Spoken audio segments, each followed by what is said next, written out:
What's good, everybody? Welcome back to another episode of 1ON1WIT8. And today I'm here with my guest, man. You know, my man Bug over here, man. Yes, sir. Thank you, bro. How you today? Fine, yourself? I'm good, Yes, man. sir. You know what I'm saying? So first things first, you know what I mean? For those who may not know who you are, would you mind introducing yourself? Yes, sir. I guess used to be Brother Bull. Mm-hmm. You know, I had a nickname growing up, but you know, by God's grace, I put that down, and now I'm trying to be Brother Byron X. Okay. Yes, sir. Okay. Where you from? Newark, New Jersey. Baxter Terrace, particularly. BT to be exact. Yes, sir. Yes, sir. Notice I didn't slash that B, so you know I'm not into that. not you ain't from Slash to you know, you ain't from BT. Yes, man. sir. From Baxter Terrace. Yes, sir. Okay. And how was it for you growing up in BT back then? It was okay for me, regular stuff. Yeah. You know, regular housing complex stuff that we go through. But I tell you what, though, there was a family in Baxter Terrace named the Enquays. And in the basketball court area was probably the first time I've heard Malcolm X, Ballad of the Bullet. Okay. And so that probably started me on my journey to trying to become a little bit more conscious of our existence. And how did that come about? Like what was it about that what you heard that sunk in and resonated with you?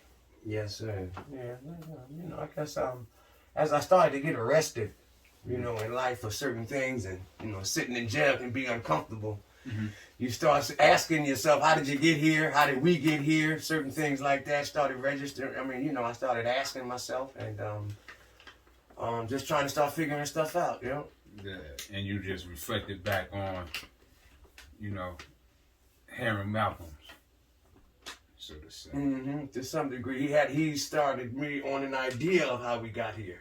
Okay. You know, so that kind of like woke me up a little bit, because you know, a lot of times I think we forget sometimes how we got in America. You know, we didn't come on the Nina and the Santa Maria, the Mayflower. You know, we came in holds of ships. You know, so that was relevant to me. And so you went on your own educational research. Yes, sir. Found Farrakhan. Okay. Yes, sir. And what was the first thing that you heard from Farrakhan that stuck with you? Or what incident was it that happened in your life that led you to it? I would just say,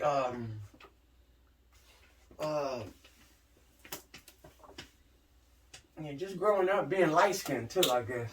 Sometimes I got kind of like picked on, and then, you know, different things made me ask, why am I being picked on? And then when I discovered, you know, the process of us being raped, and you know, the light skin that's in our community today, the different shades, how did we got this way? You know what I mean? We've all been tampered with, and you know. Yeah, that right there.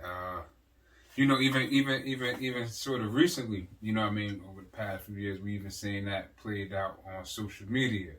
You know what I mean? Dark skinned niggas be like, light skinned niggas be like, and it was all black people cracking jokes on each other. Yes, you know what I mean? But within them jokes, it's a lot of I guess you want to say truth, you know what I mean, or a lot of, you know what I mean, it was a real division. Yes, sir. It was a real division in that lines, man. And you know, so you talked about that and coming up, and I want to go to a specific era, a specific time. I want to go back to 2004. 2004, you was kind of spearheaded something that a major event that happened in the city of Newark. Yes, sir. And well, since you here, I don't got to tell it. You know what I mean? I can let you tell it.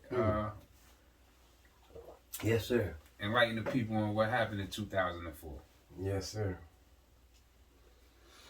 2004, I was blessed to, I think around 2002 or 3, I came home and wanted to just do something different. I had the spirit of just wanted to change.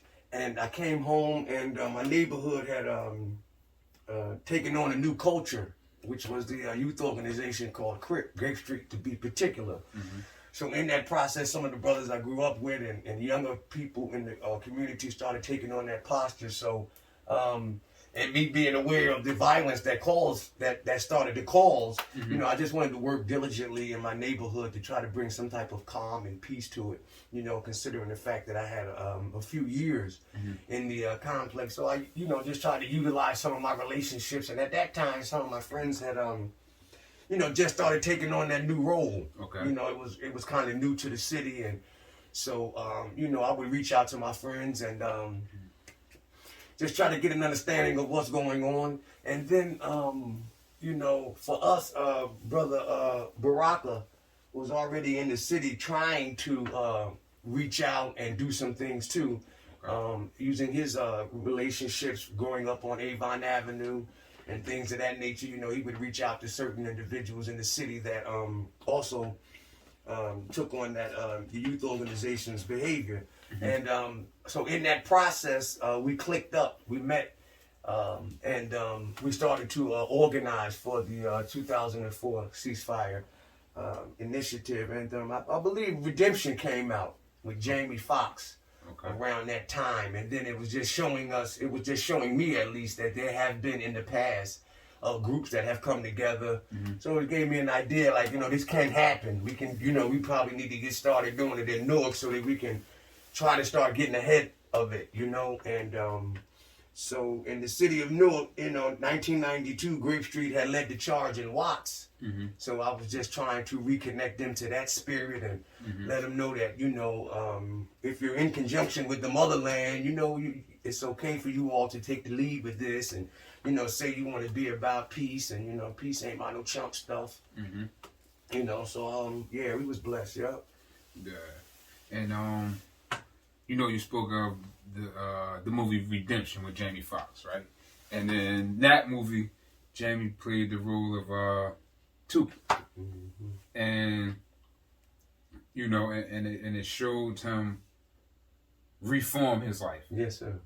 You know what I'm saying? It showed him redeem himself. But we all know that we behind enemy lines, you know what I mean, with living inside this country, right? And even though, you know, Tuki was able to redeem himself through the eyes of his people in the community, you know, we still seeing the governor take his life, so to say. You know what I'm saying? There wasn't no redemption for them. You know what I'm saying? A man they used to work out with.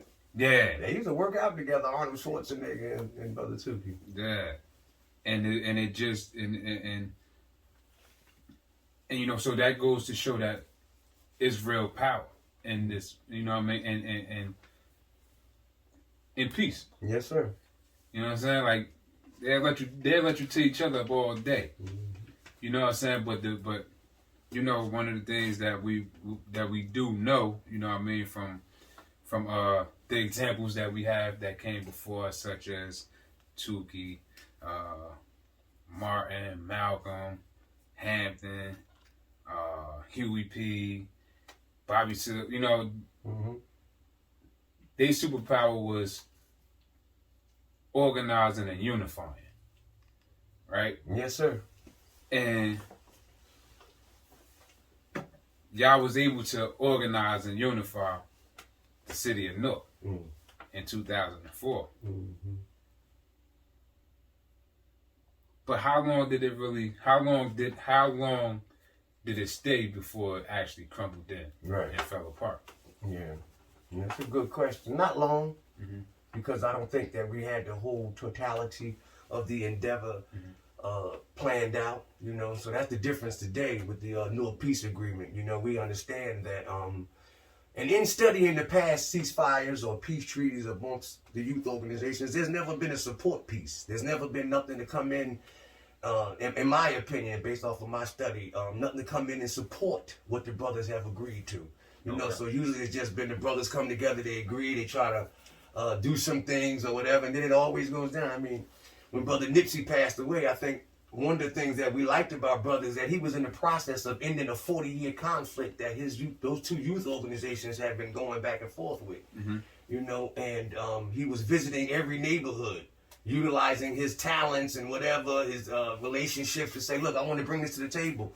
I want to end this, you know. So for him to get 10,000 people to come to his funeral and represent him, and for us to, and from what I've heard, there were people there who've had conflicts.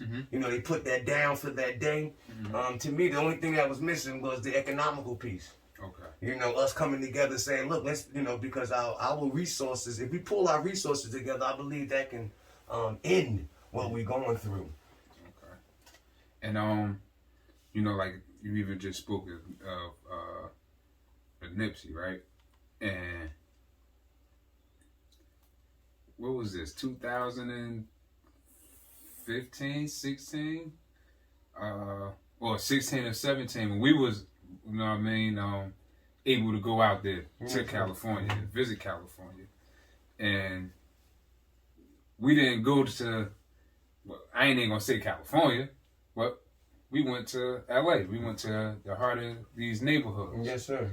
And not only did we, you know, go to these neighborhoods, we went inside these neighborhoods with the residents and with the influential brothers in them neighborhoods. Yes, you know what I'm sir. saying? Yes, with sir. these organizations, you know, from Grape Street to Imperial Courts to Nickerson Gardens to the Jungle. Yes, sir.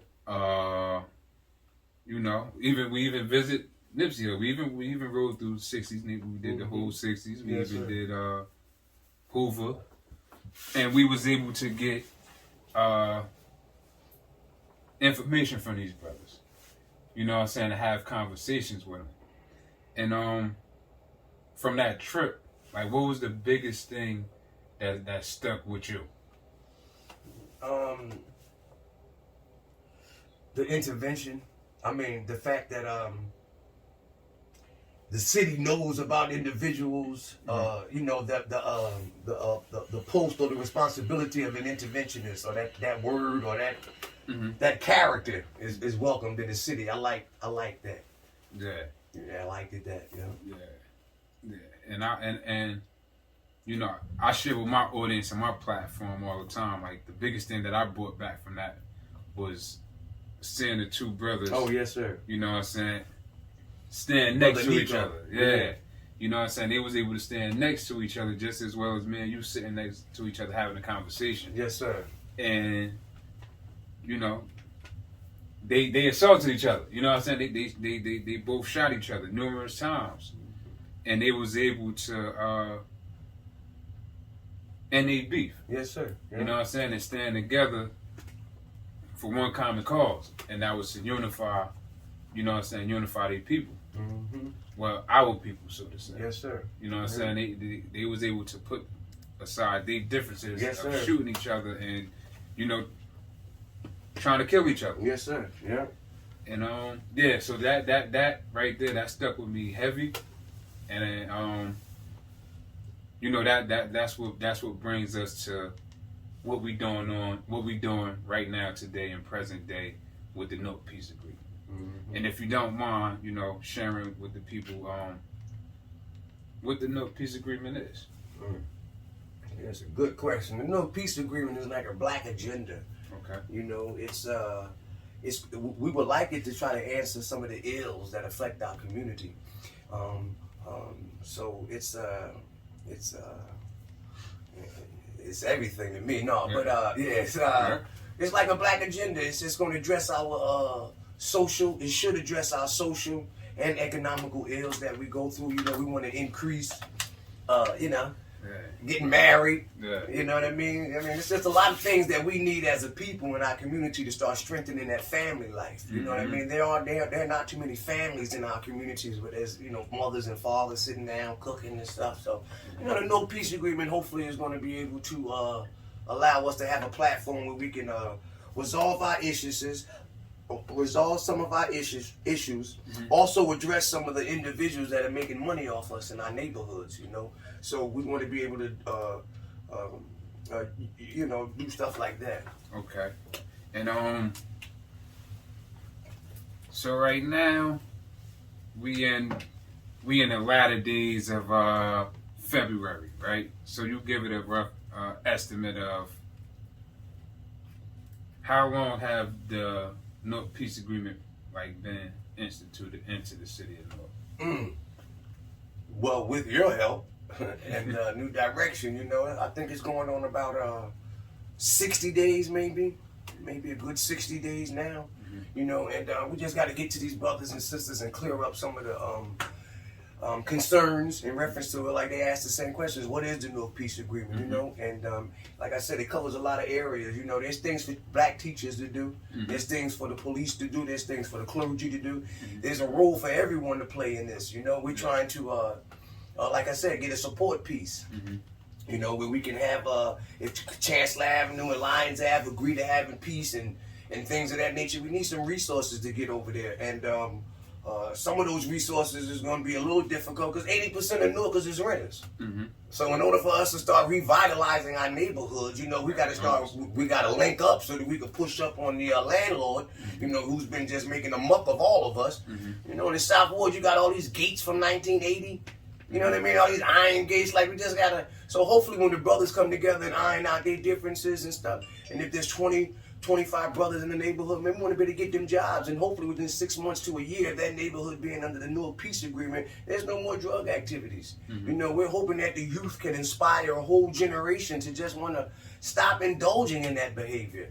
When you think about why people just stand in front of liquor stores and drink all day or thing. The most honorable Minister Louis Farrakhan said hopelessness is the mother of violence. So we're hoping that the Newark Peace Agreement can restore some hope in our people, and we're hoping that the youth can do it because if the youth jump on it, it's over. The youth don't want to participate, it's over. We don't want to deal with that no more, we're not. You know what I mean? So they've always been culture, in charge of the culture, the youth. So hopefully when the older people see the youth have come together, man, we might as well try to do it too. And start working on some of these things. Yeah. And so for anybody that's a little reluctant or standoffish, towards the Newark Peace Agreement, what's one of the what's one of the things, that we can use, or what type of conversation can we have for them to, combat it? I ain't with that. Yes, sir. I ain't with that Newark Peace Agreement shit. They ain't doing nothing for me. Right. Yes, sir. That's the thing, though. We're hoping that it will, and some of the programs that we know we need in the community. Like one of the things we want to do is get a house in every ward, so the brothers can start building and learn some type of trade. So we're looking for someone that can come give us their time. Another thing is we're trying to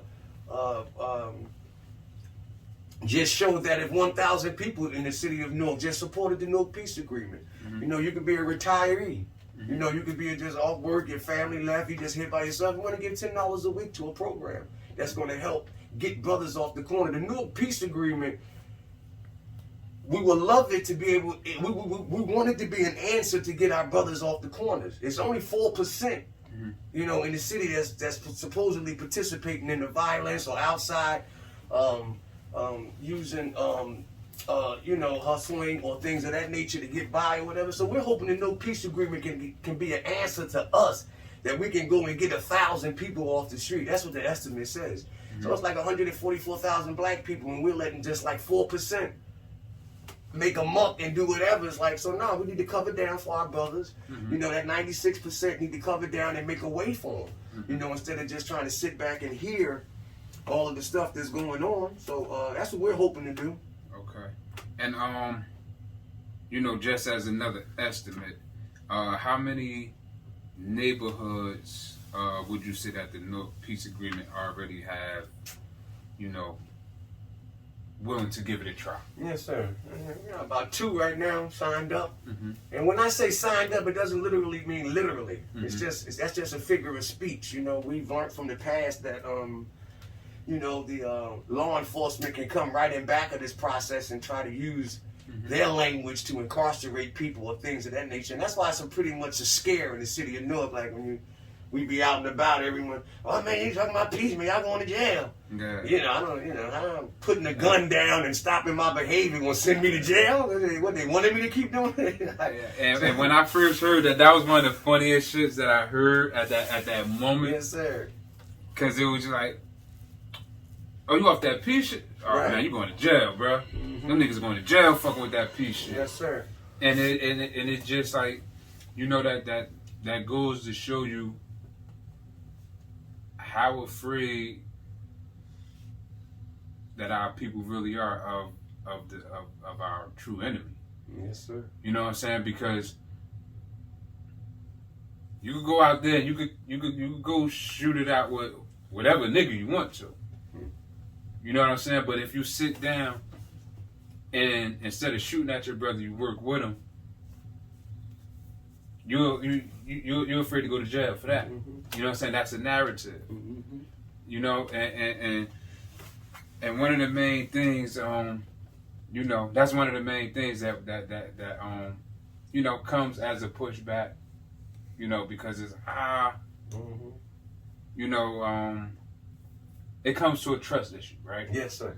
It comes down to a trust issue, and like our brother, our good brother Abdul Haq, always like to mention is just like the enemy is always watching, he's always listening, and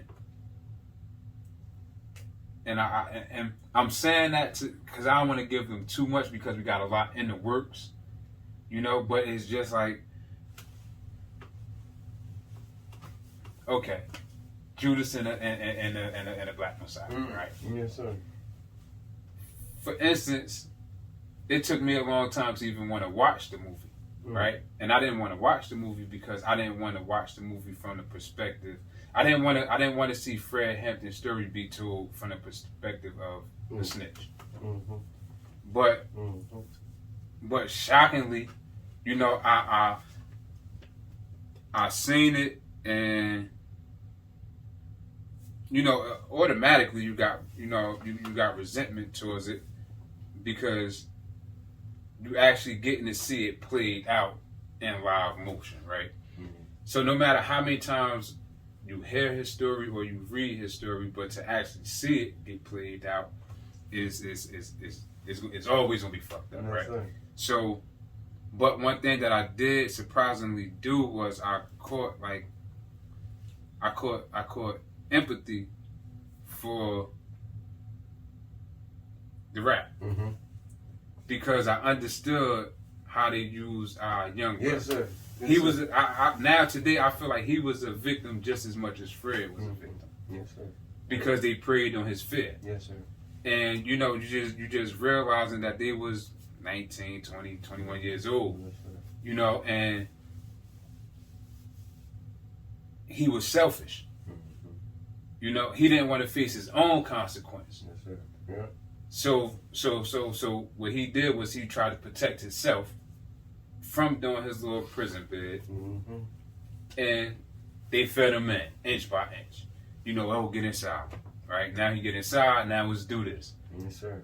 Now he doing this. Now let's do that. So they kept sending him up and up the ladder, and they just kept hanging. Well, you're gonna do 5 for this. You're gonna do 18 for this, and they preyed off of his fear. Yes, sir. Yeah. But coming to realize, like I said, that was a kid. Like what they don't show you is when they go home at night. He was living at home with his parent or whatever the situation was. Yes, sir. But they understood how they could play off of us. Yes, sir. You know what I'm saying? They could come through in your weak points and attack it. Yes, sir. Yeah. And so I talked about like what really did we learn from 2004, and what we could really build off of in 2021, because we know, like looking back at it, we seen some fucked up narratives grow from the peace agreement. Yes, sir.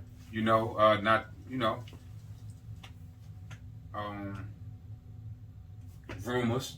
A lot of them. Yeah, a lot of them. Rumors is one of the major things that we learned from that. Yes, sir. support pieces. Mm-hmm. You know, we also learned now, okay, now that we put something in place, we got to put the bumpers around it to keep it in place. Yes, sir. Right? And then from there, we learn also communication. You know, communication is key. Yes, sir. That's right. Communication is key because That's right. if we constantly communicate with each other, you can't slip a third party in. Right.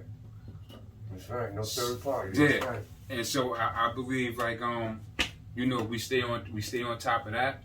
We stay on top of what we learned. Yes, sir. And we stay on track. And also keep building around it, right? Like keep having these type of conversations. And not only just having them with each other, but also inviting the public in, you know, to voice their opinions.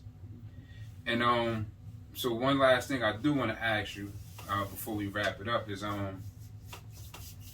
what's next for the peace agreement? Is this just a Newark thing? Is this just a 7 thing? Is this just you know, is this just yes, sir. a us 4 thing? No, it's a state thing. Okay. You know, we're gonna try to make a state. You know, we'd love to have a New Jersey state peace agreement where it can all be in collaboration, where all of the local cities have already started it, and then we can get it on a bigger scale. You know, and we believe that you know, that will be the model for the for this type of work, outreach work, intervention work. But you know, I want to clear up a rumor or two if I could, or try to. Yeah. You know, and there is a perception that you go to jail with the doing peace or things of that nature. But you know, I would contest that, and I just would ask us to, you know, just like you know, this rumor with the mayor saying that he, you know, has something to do with Brother Blaze going to jail, or all of this other stuff that we've out here doing. You know, like Brother Shadi said, let's try to use this right here to clear the air so that we don't have to do that. Because those are a lot of false narratives that are being pushed, and then it prohibits people from joining on to something that can better their life. And it's just a lie. Mm-hmm. You know what I mean? It's just a lie. I haven't never read or seen anything that says that. I went to the trial, and, you know, I seen enough evidence in there from everything else that they had. I don't see anybody else adding to that or being detrimental to help them with incarcerating our brother. You know, it's just the same old story, you know, like we just discussed with the Judas, you know, and that's it though. But yeah, I don't think that no one has even went to jail in 2004 or whatever. It was the gang unit in the city of Newark. Mm-hmm. And one of the things that happens is that if you start stepping up to do something better in your life, what could happen is they can have something on you prior to you doing that. Mm-hmm. And now as a way to deter you and discourage you, man, let me go bother this. Let me go bother them now. So now in your mind, you're like, man, if I never went to the meeting with Brother Boog, and I'd never, no, they was already on you. Mm-hmm. And what you got to understand is they got you because you a thinker. They got you because you on to something. You know what I mean? And you can really help your people. Mm-hmm. Opposed to what you were doing. You feel what I'm saying? So that's the real reason why they got you. Mm-hmm. You know what I mean? Yeah. So just wanted to clear that up because I don't think, you know, the gang unit, they disrupted our, that ceasefire, that meeting that we had by being in strategic areas, pulling people over that they knew were on their way to the event. And then, of course, knowing you already had a warrant, whether it be a dollar warrant, a traffic warrant or something, it's just part of the deterrent. Yeah. You know, when in truth, you know, even during that time, you know, our mayor at that time wasn't in support of what we were doing. You know, his suggestions was, man, y'all going to jail. You know, we couldn't understand it then. You know, how are you going to jail for just trying to work and organize our little brothers who are trapped? You know what I mean? So that's another thing, part of the peace agreements. You know what I mean? We're looking for that social justice where the community can start embracing these young brothers, like, oh, y'all iron out y'all differences and stuff, because you know, in the city of Newark, we have historic problems. Some of these neighborhoods have been going back and forth for 5 to 10 years now. So us getting in there asking, can some of these things be resolved, and then putting something in place that can help us stay there. That's what the Newark Peace Agreement is about. And that's the difference. You know, we have the how-to. You know, everybody say, well, we got to stop the violence. We got to stop the violence. How to? How? We got terms. We're asking those particular individuals that are going back and forth to adopt these terms. And if you adopt them, then we want to go from that point. You know what I mean? And then we want to help you out a little bit. We know Daddy wasn't around. We know the social ills that you're going through. You feel me? So that's what the Newark Peace Agreement is about. We want to, make our unity. We don't need to ask nobody for nothing. You know, we can get 1,000 people to support us, $10 a week. That's $10,000. In 1 month, you got 40 grand. In 6 months, which is 180 days, just about 1,000 people believing in the peace agreement and supporting it, we got $240,000. Now, what are we buying? That's the question. So, what are we buying? So how do you ensure that that money goes back inside of the communities and not lease in the interior of another man's pocket? Yes, sir. Well, once this process starts that we're talking about, there will be a black bank involved. And there will be a way for us to march this, and we're going to monitor it, because we understand that in the past people have taken advantage of us and lied and tried to get the money in their bank account. We ain't doing none of that. This ain't designed for me, new direction for Brother Byron. Nobody's individually getting rich off it. Ain't nobody getting rich or benefiting but little bro and them, little sis and them in the neighborhood. And that's how we trying to get it to go to where we can get those resources geared toward them. So we're hoping that someone eventually will step up. We've had 2 phone calls already in reference to the real estate, wanting to help out with that. So we're hoping that our own people will come and want to help. Hey, man, I know how to do economics. So, hey, I know how to do this. Hey, I know how to do that. Let me lend the service here. And, because we're asking the question, if the brothers come together, what can we do with their unity? Yeah. You know what I mean? Talking about 100 brothers, and not just so much as that, but it's the level of violence that they're getting ready to slow down. It's $8 million of murder in Newark. $8 million, and if we had 52 last year, in the year 2000, so add it up. You know what I mean? So that's the thing. So when we're talking about slowing something down, we're asking also, can that get reallocated? You know what I mean? We're not begging for it or doing any of that, but we need to get it reallocated to programs that can better help us so we can keep staying ahead of the cycle. Yeah. Okay, so one last question. We talked about how the police was able to disrupt the lives.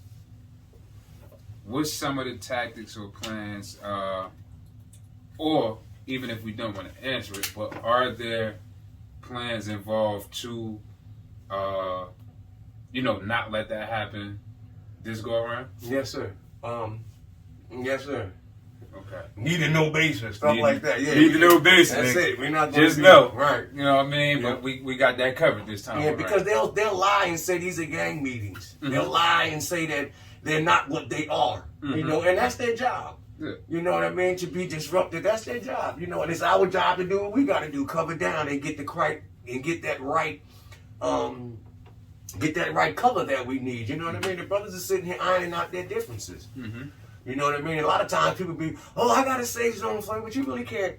Yeah. Because it's not a thing where you want to hear, really. You want them to be able to say it, but that thing can't get repeated. You can't be outside talking about that stuff. So it's a lot of discipline that comes with it, and these so-called safe spots and things of that nature. But, those are part of our terms. We're trying to get some safe spots in Newark. We would love we're trying to help our women out. We don't want our women crying no more over losing their children. 15, 16, there's no restart button.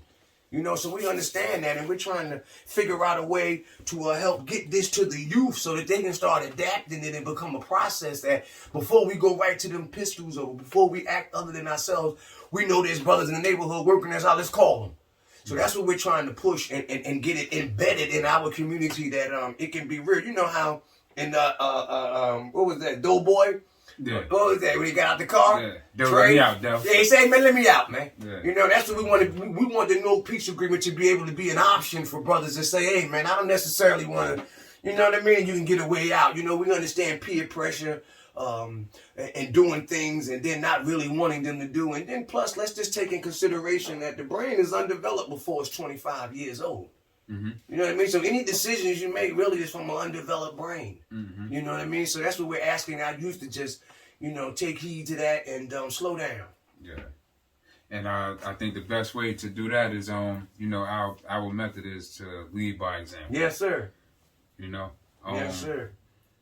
By having the knowledge that we have and knowing what we know, it's our right and our duty to share that. Right? And that's all that we're trying to do with, with the Newark Peace Agreement. you know, is to be real leaders in the community, and not just be bystanders, and That's not right. just sit here and let life happen to us, but That's right. we want to dictate the course of our life and our future. Yes, sir. I have went to so many funerals, and you hear our brothers and sisters, and you all know it. We are a culture that know when somebody's going to get hurt.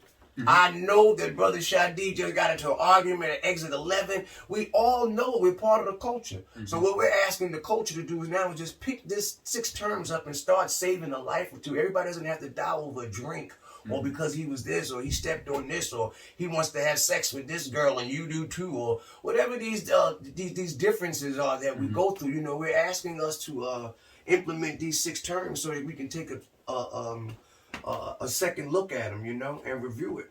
Yeah. You know? And so, there's no doubt in my mind, you know, it makes too much sense, right? Like, we provide another option for the fellas, and not even just the fellas, but the community as a whole, man. Like, violence don't have to be the only tool inside our toolbox. We can have other ways to settle our differences. Yes, sir. With nobody being a little man in this situation. That's right. I don't have to feel like I took a short or I took an L on this. That's right. You know, I don't have to feel like you know, niggas gonna get on social media and clown me. You know, and you know that's what the Newark Peace Agreement does. It's just another tool to put in our toolbox to help us you know, navigate. That's right. And get through our differences without it being bloodshed and being embarrassment, and you know, looking out for little brother now. Yes, sir. That's right. I mean, like Ross said, can't forget about little brother. Can't forget about little bro in them, man. So, you know, this peace agreement, this for little brother now, man. So, Brother Byron, I want to thank you for coming through, man. Thank you, brother. Yes, sir, Black man. You know what I'm saying? Yes, and y'all be on the lookout, man. The Newark Peace Agreement is out there. As a way for everybody, the common Newark resident, citizen, to support it. If you see it, you can repost it, shout it out. If it's some issues or anything going on, you know, y'all could reach out.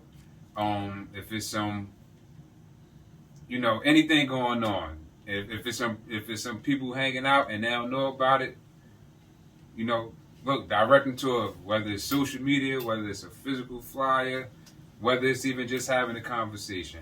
But yeah, all support is welcome and is needed. So, like I said, you got myself, you got Brother Byron, you got Minister Abdul Hop, and you got Tut, and we got a host of others, man. Yes, sir. That's right. We got Brother Freak, you know what I'm saying? We got Jimmy Woo. Yes, sir. We got a lot, man. Yes, sir. We got a lot of pieces out here, man. So the biggest thing is it's not a gang. It's not. This is something for everybody. That's right. What you waiting on? Yeah, man. So, like I said, thank you again for coming Thank through. you, Black man. Yes, sir. Yeah, thank you everybody for tuning in, man. No Peace Agreement. Go check it out, man.